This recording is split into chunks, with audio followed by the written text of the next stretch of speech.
लतीफ़ खे हिकु वठी शुरू करियो, पछाड़ी ताईं ख़तमु करियो, वरी शुरू करियो, वरी करियो। उनजी माना जी अव्हां ते बारिश थींदी, अव्हां जो नफ़्स पाक थींदो, अव्हां जूं सोचूं साफ़ थींदियूं, अव्हां में मुर्सियूं भरंदियूं, अव्हां में ख़्यालनि जी ताक़त ईंदी, अव्हां वधीक नेक, वधीक शरीफ़, वधीक सुठा, वधीक बहादुर, वधीक अणलभ इंसान थींदा।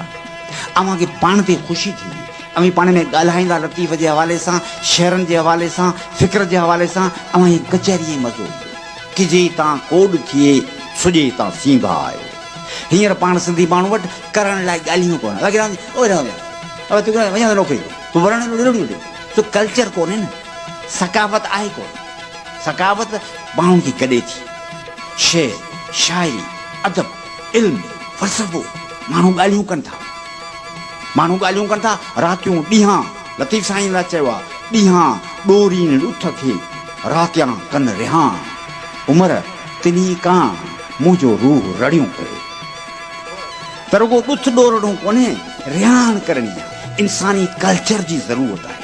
इंसान अज़ीम कारनामा तॾहिं कया आहिनि जॾहिं तमामु घणनि फ़िक्रनि वारनि माण्हू गॾिजी पाण में रिहान कई आहे, तबादले ख़्यालात कयो आहे, सोचनि जी वंड विच कई आहे। तमामु वॾो बुनियादी सोशल अमल ऐं केमिस्ट्री आहे, उहो सिंध में आहे। सिंध में वण वण काठी आहे, माण्हू घरनि में वेठा आहिनि, अकेला अकेला, वाइड़ा वाइड़ा, चरिया चरिया, बताल बताल, ॻाल्हाईंदो त हुन तां कोन पवंदो, हुन तां कोन पवंदो, हू हुनखे बड़बो ॾेई वियो। चए बा तुंहिंजो कुतो मूंखे शिकार न ॾे, कुतो तुंहिंजो ॾिए थो। चई कुती त मारी मरी वई, पर जे हुजे त तोखे कोन ॾियां। सिंधी माण्हू ईअं आहे, हुजे त बि तोखे कोन ॾियां, बोर्ड ॾेई छॾिबो। छो त तारीख़नि में क़ौमुनि जे लिस्टनि में असीं दाख़िल न थिया आहियूं, असांखे अञा एडमिशन मिली आहे। असीं माण्हू जो हिकिड़ो हुजूम आहियूं, माण्हू आहियूं गॾु, जंहिंखे मार्क्स चयो आहे nation in itself but not nation for itself. A class in itself, तबिको त आहे पर पंहिंजे लाइ शऊर रखंदड़ तबिको न आहे। शऊर रखंदड़ तबिके खे हुन चयो आहे क्लास फॉर इट सेल्फ। बेशऊर जंहिंखे ख़बर ई कान त असीं हिकिड़ो तबिको आहियूं, so class in it self. पाण आहियूं ऐं nationality in it self, not a nation for it self.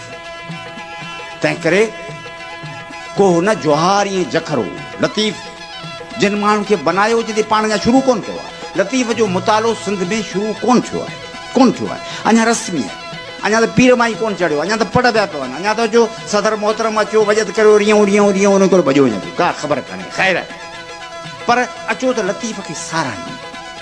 Latif साराहण जे फ़ाइदे में आहे। चए थो को हुन जोहार ईअं जखरो जंहिं ॾेह ढया ॾेई, जे लुड़िया थे लींघनि में अॼु शालनि में सेई, समय सभेई तामाऊ तार कया। लतीफ़ जेकॾहिं पढ़ंदव त तव्हांखे ॾिसंदो त जंहिं समय जी हुन जोहार कई आहे, जंहिं ॾियाच जी हुन तारीफ़ कई आहे, जंहिं ॾियाच खे हुन मथे खयो आहे, उहो ॾियाचू पाण आहे, हू जखरो पाण आहे। ॿेले ऐं गिरनार उठो गंगा जर जीअं जखरो, गंगा जे दरिया वांगुरु पलटी पियो जखरो। इल्मु अरफ़ान क़ौमुनि खे अॾणु, इंसानियत खे अॾणु, हक़नि जी हिफ़ाज़त करणु, हक़नि लाइ लड़णु, पंहिंजे इंसानियत जी अज़मत जी दिफ़ा करणु, इंसान जे बुलंदियुनि खे क़ाइमु रखणु, हिकिड़े कीन मां की थियणु, ज़रे मां आफ़्ताब बणिजणु। इन जो ॾसु लतीफ़ जी सखावत, लतीफ़ जी इनायत ऐं लतीफ़ जी सौगात आहे सिंध जे सरज़मीन वास्ते। लतीफ़ जो पैगाम ईअं आहे जीअं दरियाए सिंध, जीअं दरियाए सिंध अमर आहे, कि लतीफ़ साईं जो कलाम जेकॾहिं असीं सम्झूं त हीअ क़ौम बि ईअं अमर थी वञे, जीअं दरियाए सिंध। ऐं जीअं हुन ते बंदि ॿधण जी नापाक कोशिशुनि जे ख़िलाफ़ु असांखे लड़णु खपे, कि लतीफ़ जे पैगाम खे फ़क़ति किताबनि ऐं चेयरनि ऐं रस्मनि ताईं बंदि रखण जे बदिरां पंहिंजे दिलियुनि में लाहे उन में गंगा जर जीअं जखरे वांगुरु करणु असांजे बुनियादी अवली में मुक़दस फ़र्ज़ु आहे। जी असीं